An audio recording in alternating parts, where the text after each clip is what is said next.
Cameroon, Bandung, Africa, Bandung, to the world, Bandung. Your Bamenda man, your Ekuna man, your Guy your Bakure man, and proudly so, your anglophone brother. Je suis l'homme le plus noir de la terre. Et ici, les amis, c'est la vérité et rien que la vérité. On peut se tromper. Nous sommes des êtres humains. Mais quand on se trompe, c'est de bonne foi.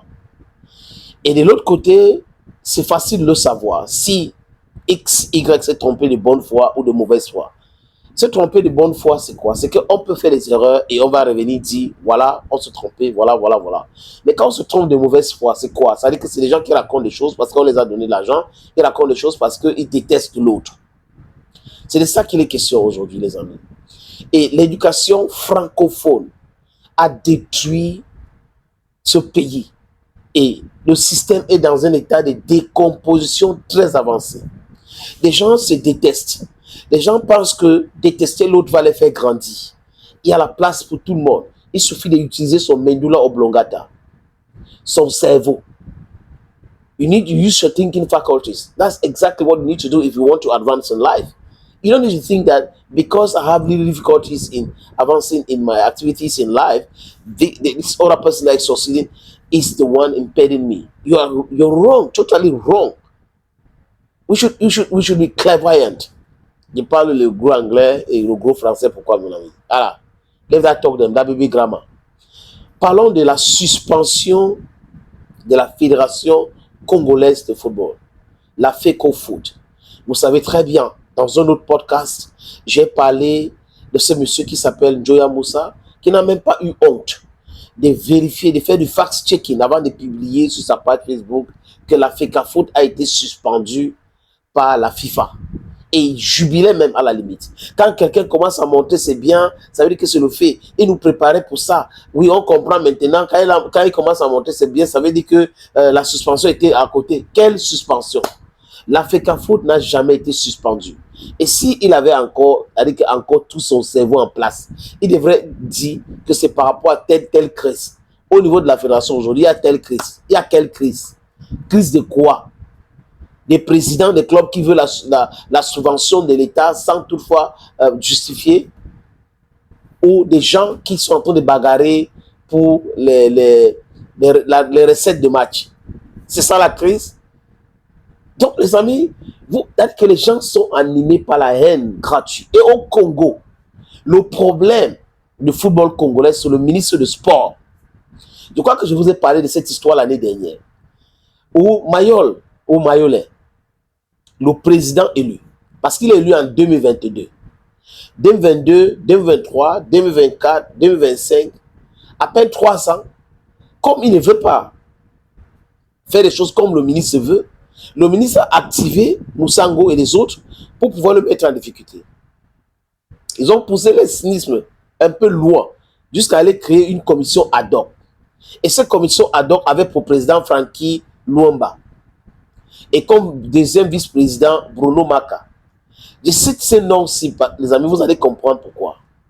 Une commission ad hoc qui est créée par les politiciens, parce que c'est le ministre du Sport qui est un proche à Denis Sassou Nguesso.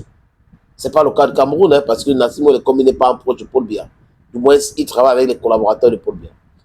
Mais le ministre du Sport au Congo est un proche de Denis Sassou Nguesso. Il pense que tout lui est permis. Comme il est ministre et proche de Denis Sassou Nguesso, il peut tout faire. Si le président de la fédération ne veut pas s'entendre avec lui, il va le perturber. On crée donc cette commission ad hoc. L'affaire est portée au niveau de la FIFA. Du moins, quand Mayol est élu, la FIFA valide, la CAF valide.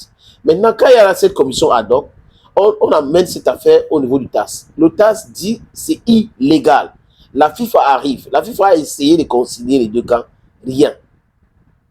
Donc, cette commission ad hoc a commencé à travailler.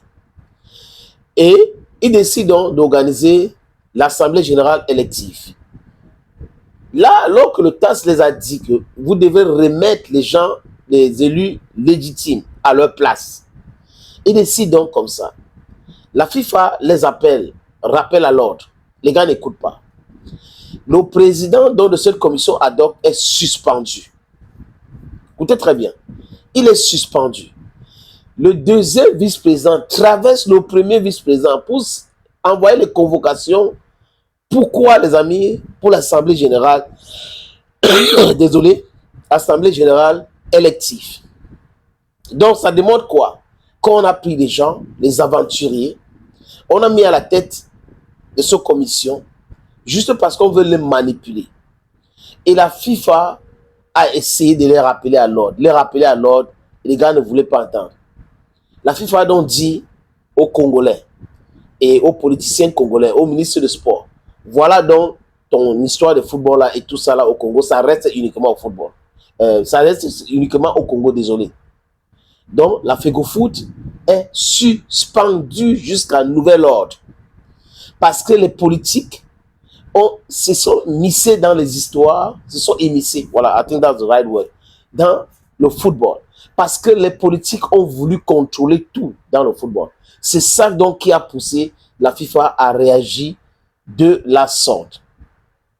Et là, les amis, c'est un gros manque à gagner pour le Congo. D'abord, le CHAN, le Congo ne va pas participer alors que le pays s'est qualifié. Et les compétitions organisées par la CAF, donc la FIFA, le Congo est d'office éliminé. Et là, il faut attendre le prochain congrès de la FIFA. Et il faut que l'ordre revienne dans cette maison. Et tant que Mayol sera toujours en train d'être malmené par les politiciens dans son pays, ça sera Mayolé, ça sera compliqué. Je crois qu'il est temps d'enlever ces ministres de sport, parce que nous sommes en Afrique, on a des ministres qui confondent même leur portfolio. Le ministre de sport au Congo confond le ministère de sport au ministère de football. Oui, nous le savons tous que le football engage beaucoup d'argent, beaucoup de millions.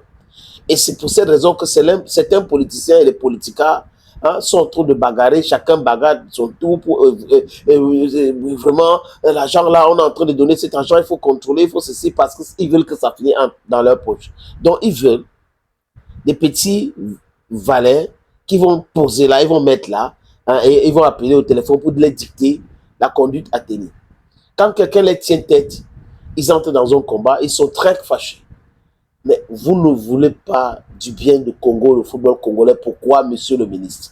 La politique vient faire quoi dans le football? Je parle de la politique politicienne. Ça vient faire quoi dans le football congolais? Voilà la suspension. Maintenant, les amis, les Congolais sont très fâchés. J'ai regardé la blogosphère congolaise.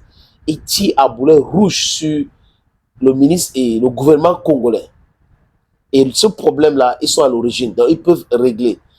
Mayole a été élu en 2022. Son mandat est encore en cours. Vous entrez dans les micmacs là. Ça ne fait pas sérieux. Ça ne fait pas sérieux. Et les amis, il ne faut pas confondre la FECAFOOT et la FECOFOOT. Il y a un certain Moussa Njoya au Cameroun qui confond tout. Et il prétend être un grand intellectuel. Intellectuel à Djewa. Thank you friends for always watching. N'oubliez pas les amis, c'est le Nzé. Sa Majesté sénateur Clétus. Je dis ça doucement. C'est le Nzé. Sa Majesté le sénateur Clétus. Bye bye.